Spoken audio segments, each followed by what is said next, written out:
So again, thank you for being here with us this morning. And I'm here to tell you that the village is in excellent shape. I'm going to give you a snapshot of what we accomplished in 2023, and then give you some vision for 2024 and beyond. But before I begin, and I've said this before, I said it the last time I spoke, I want to make it clear as I go through this presentation, I'm not implying that I am taking credit for all that you'll hear. While the mayor and the village board identified and support policies and actions that allow for major accomplishments to occur, it is the efforts of the highly capable village manager, Mike Cassidy, our village leadership team, and staff that execute on these goals. Upfront work by staff over many years with support from the village board lays the groundwork for accomplishments to occur. But for this upfront groundwork, these accomplishments would not, and frankly, could not occur. This groundwork takes the form of proactive outreach, annexations, land purchases, infrastructure improvements, and so much more.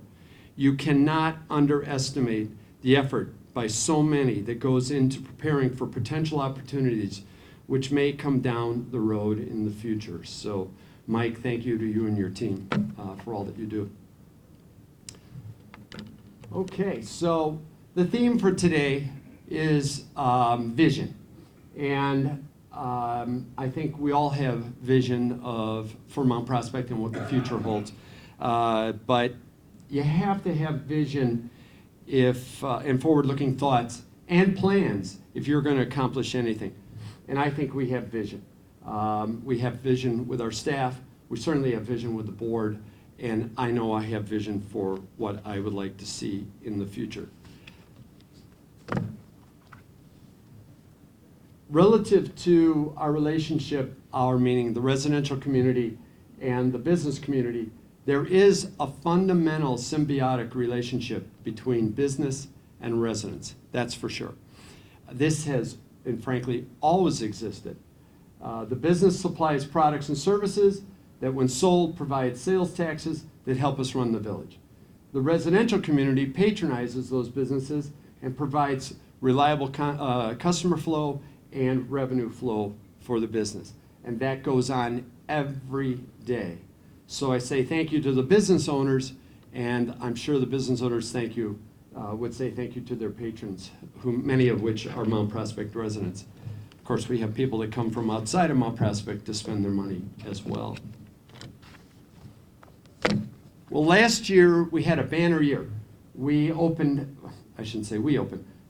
There were 99 new businesses opened in Mount Prospect. I'm not sure if that's a record, but in the last 5 or 6 years, that is a record, that's for sure.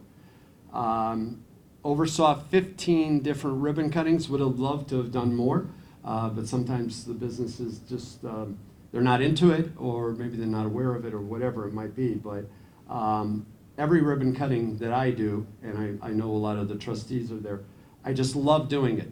And I love putting it out there to the community that these things are happening. The other big thing relative to economic development, we were able to lower our property tax levy by 5% from the year before. That's huge. And again, that is to the credit of senior staff, Matt and his staff in finance, and so on and so forth. But due to our strong financial standing and the sales taxes, residents did see this, everybody saw this 5% reduction in the property tax, and we saw the permanent now elimination of the vehicle sticker. That should get a huge round of applause.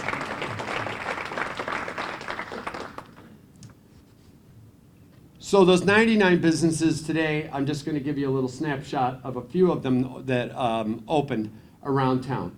One that was long awaited, Angelo Caputo's Fresh Markets. It was on the come for a lot of years. It got the question almost daily. One time I was sitting down with Nick Papanicholas, and I said, Nick, when is this going to happen? He says, please. I go to family outings. It's the first thing my mother says to me. When is Angelo's going to open? So it is open. It's fantastic. It's it's not just a grocery store.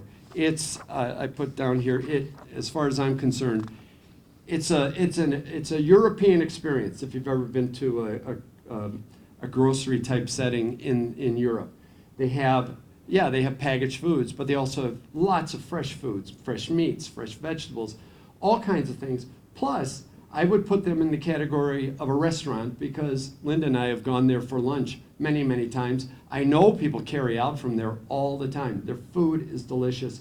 It's a really unique business in our downtown, and one that, frankly, we've wanted for the last 50 years since the last grocery store in the downtown closed, which I don't think there's probably anybody in this room other than John Corn's spouse, who used to work at the Jewel in downtown, would remember. Another ribbon cutting that we did was Lady Dahlia's Tequila Bar.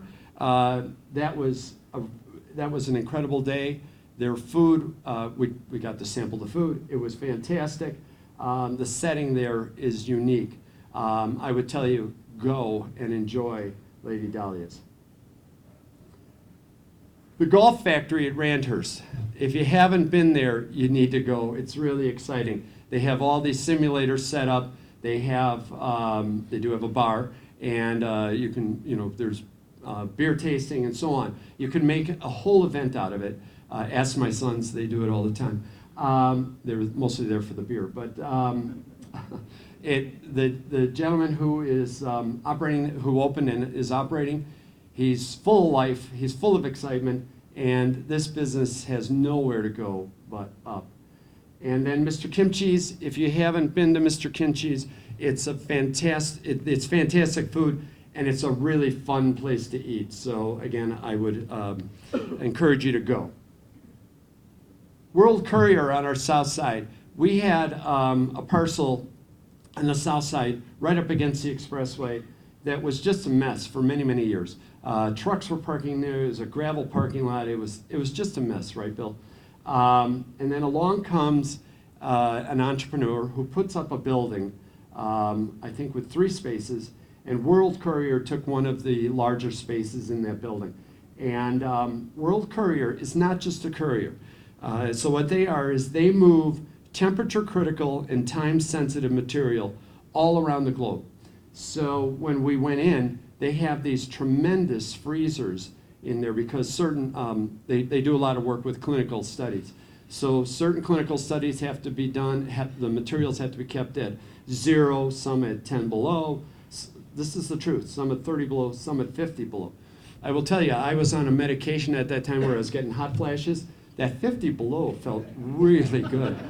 In fact, I may have ruined a couple of the clinical tests. And then Avery Dennison in the Kensington Business Center, they added 20,000 square feet to their building. If you don't know Avery Dennison, everybody thinks they're in the office supplies business. They're not. That's not what they used to be. They sold that business quite a while ago. What they do is reflective solutions.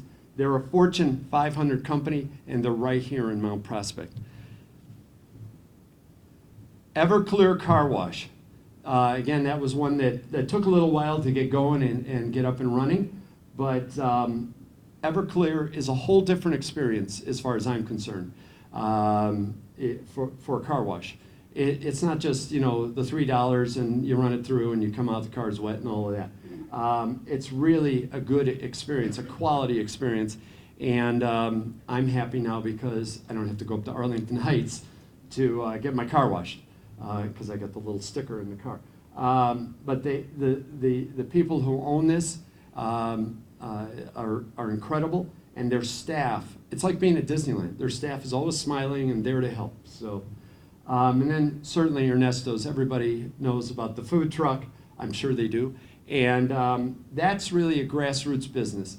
It started out at the Lions Club Farmers Market and has since grown into a food truck.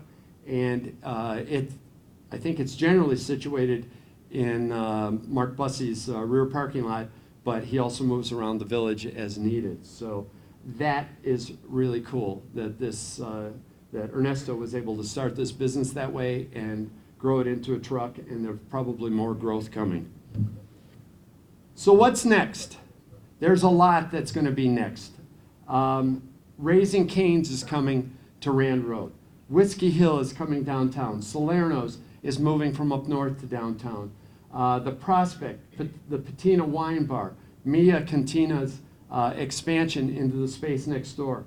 The Mount Prospect Public House, Wing Snob, Sheboygan, all of these are opening up, I believe, in 2024. How exciting does that get? We've always wanted new, they're not all in the downtown either, but we've always wanted new restaurants in our town, different places where people can go to eat. And certainly we've wanted more restaurants in our downtown, and it's happening. It's really happening. Retail, Bath and Body Works just opened, and I can tell you, I can't tell you what it is, but there's more exciting things that are going to be coming to Randhurst this year that are going to really make a difference at Randhurst Village. Our industrial, if you're familiar with the building on Wolf Road, 350 North, it's a brand new industrial building. There was a lot of discussion about it because the neighbors across the street were not exactly happy with it. But I think everybody, first off, it's positioned in Kensington Business Park, so to me, it fits. But once it was up, and it is up, and they're still working on it, but it looks like it fits, and it's just fine. And of course, the Cloud HQ campus is underway. All the demolition's been done. I know they're working on leases, right, Mike? And hopefully they'll be coming out of the ground this year. I'm very hopeful for that. And then housing, HQ residences. Everybody's familiar with that, where our former fire and police headquarters used to be. That's out of the ground and coming along really well. Pardon me, the Dawson, another Papa Nicholas project right next to the lofts, the Maple Street lofts. It's all one project really, but the Dawson is coming up, and when do you think that'll be done, Nick? June. All right. And then the Lions Park Townhomes and the Prospect Senior Lofts down on Algonquin Road. That, again, is another senior housing project and is coming out of the ground. I think I said last time I was here, a few years ago we didn't have any senior housing, and now we have many senior housing projects so that people who can't stay in their own homes anymore have opportunities and options to stay here in Mount Prospect. So Mount Prospect, as far as I'm concerned, it's a community for opportunity. If you're opening or expanding your business, this is the place to be. Community development, our community development staff is here to help. And I can tell you that over the years, but many times in the last year, but certainly over the years, I've talked to a lot of people who have opened a business or are, so who's an owner or a business manager, and or they've expanded their business, and they'll tell you that, and I hear this all the time, Bill Schroeder and his team are easy to work with. They'll help you navigate the obstacles to get your project over the finish line and completion in a timely fashion. Bill is a gem.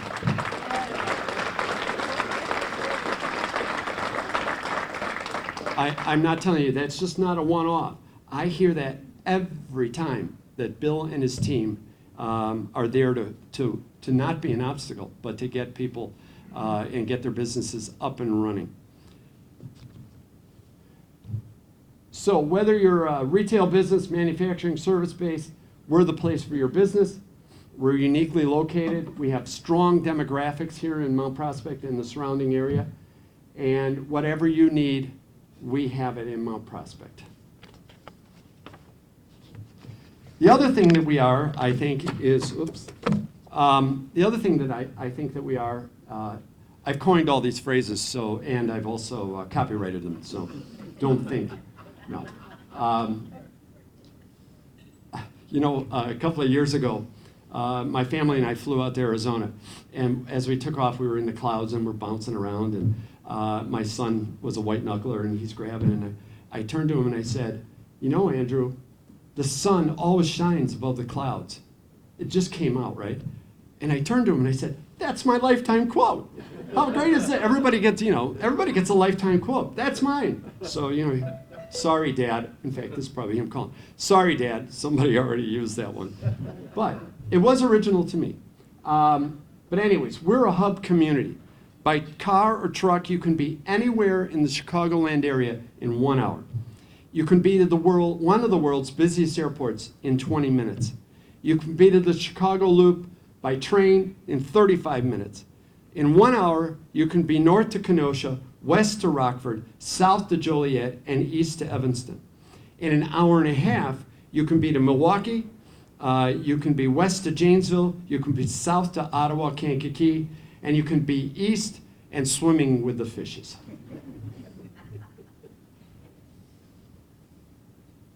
I think, as I thought about today's presentation, we have lots of areas of opportunity, but the big ones are, in my book, are South Mount Prospect.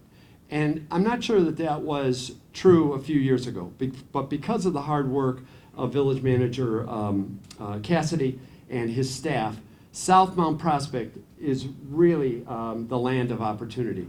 There is so much that can go on there now, and we're going to be as far as I'm concerned, we're going to be annexing more. So there's going to be more land mass there to do even more and to create opportunities for new business. The Rand Road corridor, we're doing major improvements at Central Mount Prospect Road, and we're in the plan phase for the 83 Rand and Kensington intersection. The improvements there will help the flow of traffic for sure, but there's lots of opportunity up and down our Rand Road corridor. Randhurst Village, as I have already said, I think this is a renaissance year for them. I think you're going to see lots of new businesses coming there and some notable new businesses. And certainly our downtown. I couldn't be more excited about our downtown. Just a few months ago, Mike calls me on the phone in the morning and says, take a look, there's 4 cranes up in the air this morning. That was true. 4 cranes in downtown Mount Prospect. I don't know that we've ever seen that. So lots of things happening, certainly in the downtown. So our local economy is extremely strong. This is a slide of our sales tax, and in the last 8 years, our sales tax has grown 112%. So up, it has doubled more than doubled. In the last 8 years. That's incredible. And where does that put us? We're the 25th largest community in Illinois. We're the 5th largest in terms of sales tax generation in the state of Illinois. And believe me, I had to think about that for a second, because you think about Springfield and Chicago and Naperville and places like that, and Kylie double-checked it, probably through a Met, and we are the 5th largest sales tax generator in the entire state of Illinois. That's a pretty cool statistic. The revenue stream from sales taxes has been a game changer for us. It's allowed the village to do some things that we could never even consider before. I told you about reducing our dependency on the property tax, and also the permanent elimination of the vehicle sticker. That was because of this stream of revenue that has come our way in a very positive way. So our state taxes are also, I think this is a bit of a misnomer, because these taxes are ours, but the state collects them for us. But these taxes are also very strong and add to our revenue flows to keep our village running every day. Our village finances overall are extremely, extremely strong. As you can see, in terms of, we're the second lowest tax rate in terms of this set of our neighboring towns, which is pretty significant. And as far as I'm concerned, this is going down. I can't wait for us to be on the top of this list, maybe next year or the year following. The next few slides are about our various departments. Community development, as I've already talked about, under Bill and Bill Schroeder, both incredible leaders. And this department has done just a ton of work over the last year and the last few years, frankly. They're all about engaging, and they're all about expanding business. These are some of the highlights. I won't go through all of them, but as you can see, there's a number of very key initiatives. One, the fair and inclusive housing. We're all around that. Crime-free housing, the aging in the community. This department does a lot of work with human services to make sure that our seniors can age in their community. The finance department, lots of friendly faces. These are some of the faces you see when you walk into Village Hall. They always wave to me. I wave back. And the nice thing is I don't have to go up to the window anymore and buy Village stickers. I never did that. I just ordered them through the mail. But the lines were long. Right, Annette? The lines were always long. People like to come into the Village Hall to do that. But that is no more. They're all about efficiency and all about stewardship. So with the property tax reduction, the average household is going to see a $246 savings in the Village of Mount Prospect's portion of their tax bill. The Village stickers, let's assume most people have 2 cars. Some people have more than that. Linda's laughing over there. We have too many. But 2 cars is $90. Total impact, $336 less to the average household in Mount Prospect. Another key thing is last year the audit showed that we had a surplus of $13.5 million. We took $6.5 million of that and created an economic emergency fund, something that frankly I wanted to do for a long time. I was thinking more in the hundreds of thousands of dollars, but because of the surplus we had, we were able to create this fund, and it has very specific fences around it, and it can't be spent without village board approval. But again, the brainchild of Mike and his senior staff and Amet, and having this cushion is critical to get us through rough times. Again, I won't go through every one of these things, but are also one of my key initiatives and one of my key goals is to become a AAA credit-rated community. Our median income went from $78,000 to $100,000. That is critical in terms of getting the AAA rating. We don't have it yet, but that is one of the critical factors. Our Mount Prospect Fire Department, an incredible group, right? I don't think anybody would argue with that. It's all, we've expanded their coverage area, and we've increased the level of service for sure. We've increased the number of, so life safety, if we do anything in the village, it's life safety. Because when you need an ambulance or you need a fire truck or you need a police car, there's no, oh, it'll be there in 20 minutes. It has to be there. And so life safety, seconds count. So we have gone from, with support of the village board, 72 sworn firefighter paramedics to 78. I think that is really critical. We have, as you know, I'm sure everybody's aware, the Elk Grove Rural Fire Protection District has come under the village, and we are providing service there along with Elk Grove and Des Plaines. But this took what, 4 years, Mike? 5 years, 6 years, maybe 8 years to get done. But and I don't want to put down the rural service, but towards the end, the service levels there were not there. They just weren't there, and I think we're lacking and putting people at risk. Today, that is fixed. Now, we are still responding from Station 12, but they had a station which we're taking over. We're renovating, and so we'll be able to provide service out of there. And Chief, that will help us smooth the level of service throughout the village, correct? This is where you can say yes. Elk Grove Township. Yes, and Elk Grove Township was incredibly, George and others, were incredibly helpful at getting this done. Thank you for reminding me of that. And I'll talk a little bit more about this in the next slide, or in a slide down the way.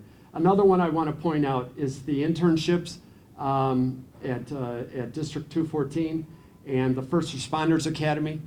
You know, we've had trouble, everybody has trouble recruiting firefighters and police officers. It's just been difficult, not just us. It's been that, correct, chiefs? It's been that way for a number of years. But, and I work with the scouting program, and of course those guys are younger, but I can tell you there's a number of our scouts that are very interested in both the fire and the police service. And I'm sure that's true at District 214, and I'm sure it's throughout the young population. So providing this kind of introduction should help us provide a flow of new recruits into the future. Wouldn't you agree with that? Yeah. Okay. Human services. I don't know what we do without human services. Julie, I don't know what we do without Hoover. Is Hoover still here? I love that dog.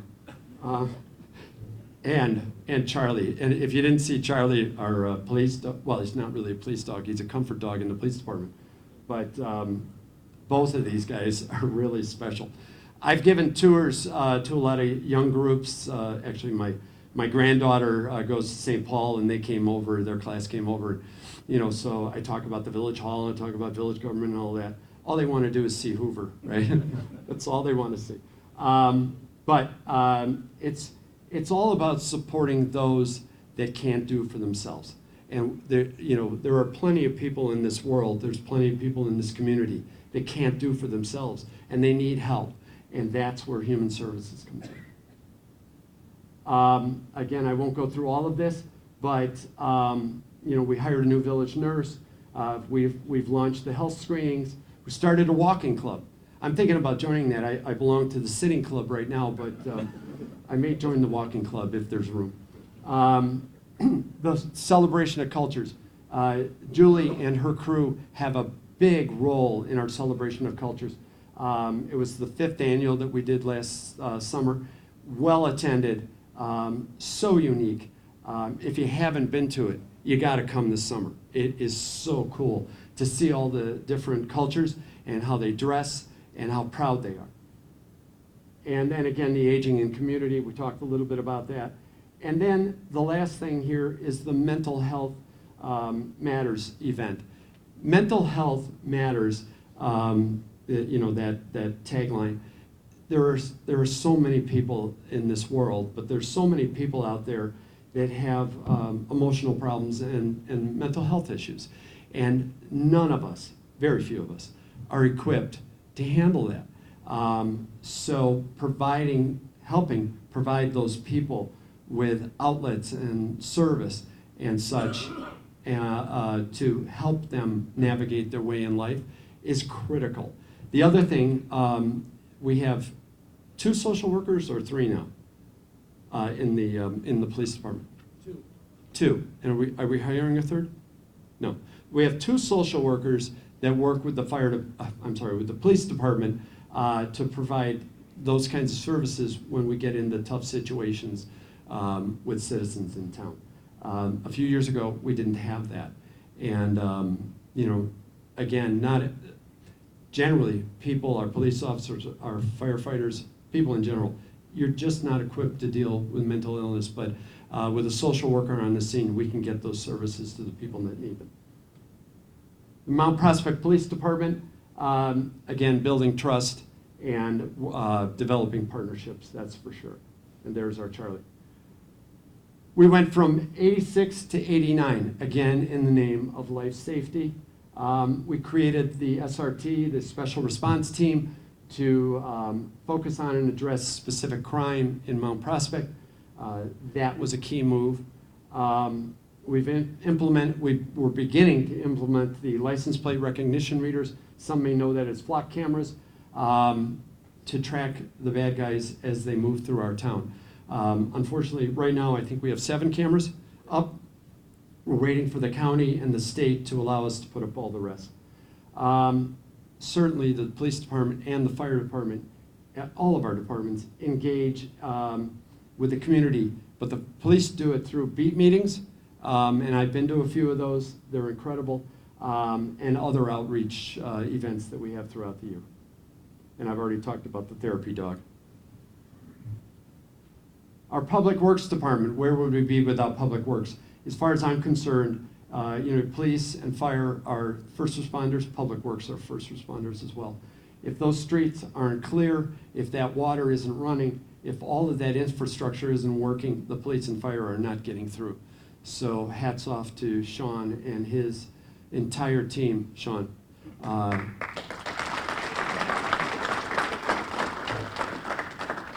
And I know we are building sustainable infrastructure. So, much of the infrastructure that was put in place years ago had a life of 30 years, 40 years. Some of it that we've put in place could last hundreds of years. Maybe that's a little long, but certainly our sewers and such that we've lined, I think could last a very, very long time, saves us a lot of money. We have secured over $12 million in grants. As I think everybody's aware, we've begun the construction at Rand Central and Mount Prospect roads. That is critical, and that will be completed next summer. We're in the planning phase for Rand, Kensington, and 83. A really cool thing is that our Public Works became accredited last year. Right, Sean? Was that the first time we were accredited? Yes. Yeah. First time we were accredited. I certainly didn't have anything to do with it, but I did get to participate in one of the meetings. And again, that is an incredible honor, and it shows the quality of the work that we do and the quality of the staff that we have to get that accreditation. So again, a round of applause for Sean and his team. I came out of the banking industry, and banking industry is all about risk management. And we are currently in the process of putting an interconnect into the Northwest Water Agency. And that will provide us a second source of water. Certainly Jawa is our primary, but that will give us a secondary. So if Jawa were to go down, we can go to the Northwest interconnect. We can keep the water flowing. And if that were to go down, we are keeping 4 of our wells. At this point, we're keeping 4 of our wells, so we can always go on well water, at least to meet our minimum. You can go 40 days without food. You can go 4 days without water. So water is one of our most critical things. The village manager's office. Hey, Tom. That's my friend Tom right there. He's on our sustainability committee.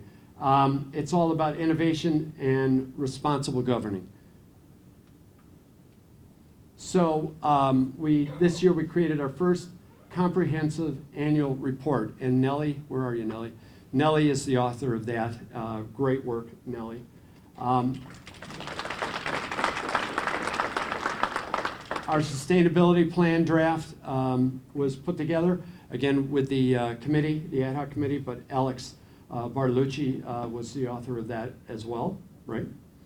And then our strategic marketing plan was put together and presented just a few weeks ago by Kylie Sirk, who actually, I should have said early on, Kylie put this presentation together for us this morning, and she's our Director of Communications. Is that correct, or marketing? And public relations. Because I'm sorry, you are the Director of Communication, Howard. But anyways, Kylie put this together for us this morning, and I would love to take credit for it, but she put the corpus of this together, so thank you. The triennial community survey has gone out. We're gathering invaluable data for that. Certainly we have our transparency page where you can go and see what is happening in terms of diversity and equity and inclusion, but lots of other things as well. We've launched a community job board for those who are in need of work, and our Mount Prospect Entrepreneurs Initiative is hosting its we're relaunching and hosting the first panel discussion on February 7th. So unfortunately, we had a health emergency, and that ended the presentation for a moment. I'm picking up where we left off at that time. And I was at the point of talking about our strategic plan. We've had a strategic plan in place for about 8 years now, and it really started under Mayor Jurasek's time. And it's a very robust process whereby we lay down annual strategic planning goals, and it's really our guiding light. And it provides also for tactical planning goals and corresponding actions each year. Now, our current strategic planning goals, number one is that we want to have an effective village government that's financially sound. Number two, we want to enhance the charm and the character, honoring the history of our village and the heritage, but also looking to the future and providing for diversity, equity, and inclusion. Goal number three is a top quality village infrastructure balance and proactive community investment. Our fourth goal are family-friendly neighborhoods. That's very, very important, that are safe and livable for all. And our final goal is a vibrant community which has destinations in our downtown, Randhurst Village, South Mount Prospect, and other commercial corridors throughout our village. Our strategic planning highlights you can read here, but we are essentially moving towards completion on many of them. And as I said, we update these every year, so as they get updated, then we kind of start over and continue on. But many of them are getting close to completion, which is good. And we'll be sitting down again to update strategic planning or our strategic plan in May of this year. So one of the most important parts of this presentation, I think, is the future vision. What is the future vision for our town? What do we see? What does the mayor see, and what does the village board see when they look out to the future?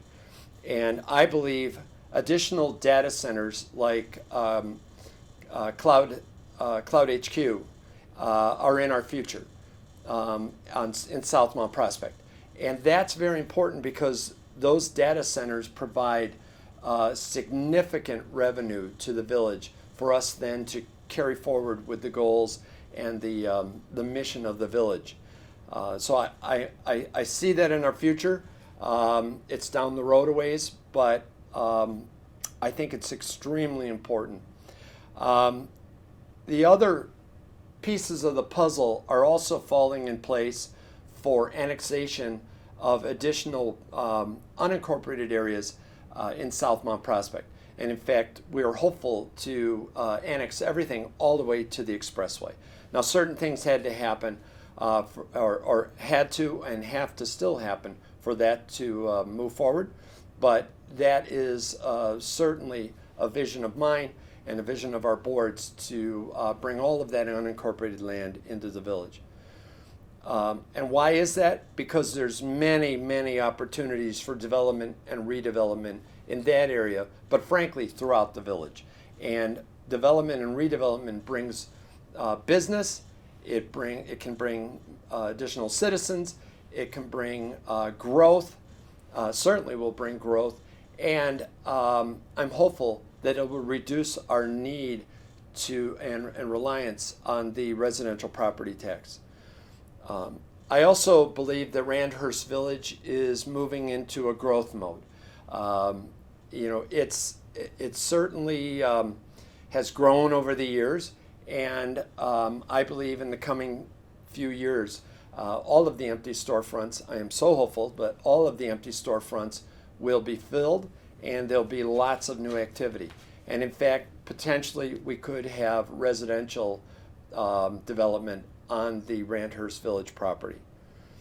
I'm also laser focused, and the board is as well, on our municipality becoming AAA rated.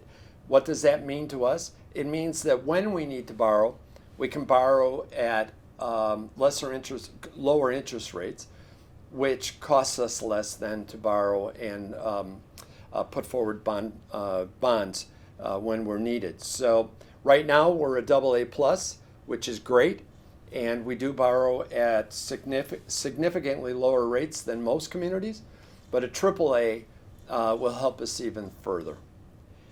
And as I already said, I believe the entire board's goal really is to reduce our dependency on property taxes from residential properties throughout the village.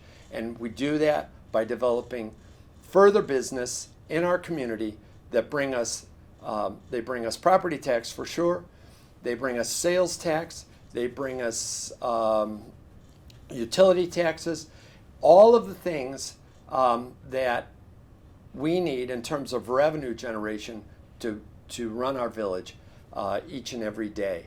And as I said, the less we can be dependent on the residential properties, the better off it is for all of us.